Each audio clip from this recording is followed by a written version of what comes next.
Hello students, welcome to class. Today I'm going to cover a poem called Animals. It is also popularly known as I Think I Could Turn and Live with Animals, composed by the famous American poet Walt Whitman. It is extracted from his poem Song of Myself in Leaves of Grass. Song of Myself is a poem composed by Walt Whitman and it is included in his work Leaves of Grass. It has been credited as representing the core of Whitman's poetic vision. Central idea. The poem is a comparison between the simplicity of the animals and the greediness of human beings. In the poem, the poet has tried to bring about the differences between the two. He is impressed by the carefree nature of the animals.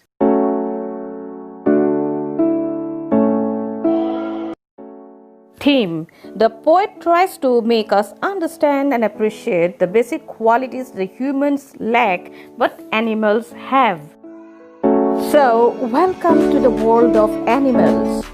Animals. The poet tells us that he feels more at home with animals than humans, whom he finds complicated and false. So by now, children, we know what the poem is all about. It is not merely on animals, but it has a deeper meaning and thought. It also indicates that he has something good to talk about animals and something not so good to talk about humans. So let's find out. Animals. I think I could turn and live with animals. They are so placid and self-contained. I stand and look at them long and long. The word placid means calm and peaceful. I think I could turn and live with animals. So in the very first line, the poet wanted to live with animals. But we must give importance to the word turn here. The word turn is synonymous to the word transformation. The poet wanted a transformation in his life. He either wanted to transform himself into an animal and live with the animals, or he wanted to move away from the world of humans and have some time or live with animals. Why would someone want to live with animals? It was because the animals were very calm and they had a peaceful life. Moreover, they were very satisfied. And this is why the poet might have been very attracted to them. He was so inspired by the lives of the animals that he kept observing them and admiring them without getting tired. And he had been doing this for a long time and had compared their lives to the life of a human being. They do not sweat and whine about their condition. They do not lie awake in the dark and weep for their sins. They do not make me sick discussing their duty to God. Whine means cry and complain. So, unlike the animals, human beings are never satisfied.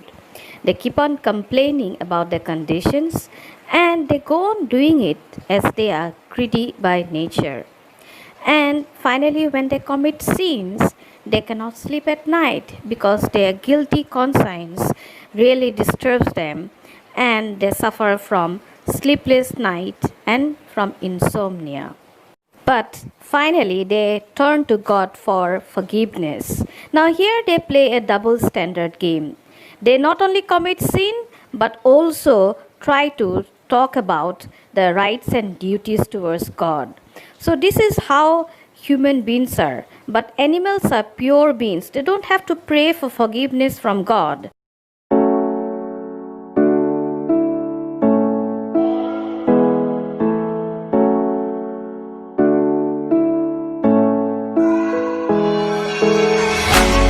Not one is dissatisfied, not one is demented with the mania of owning things. Not one kneels to another, nor to his kind that lived thousands of years ago. Now, in these lines, the poet has a very significant point. Desire. It is a curse to the human race. The human beings are destroyed because of the desire to own things. They madly crave for things, and the poet calls it madness. This madness for owning things is not present among the animals. They are very satisfied beings and are contented in their state. Then the poet talks about the equality in the world of animals, unlike the humans. In the animal world, everyone is equal. They don't have to pay any special respect to anybody, nor to the ones that are living in the present, nor to the ancestors. So they don't have to bow down and pray for the ancestors. Thus, they are free from this bondage. Not one is respectable or unhappy over the whole earth. So they show their relations to me and I accept them. They bring me tokens of myself. They evince them plainly in their possession. Tokens symbolically refer to the qualities like innocence, contentment, or kindness, and evince means show or to indicate. The word respectable here has a very strong significance.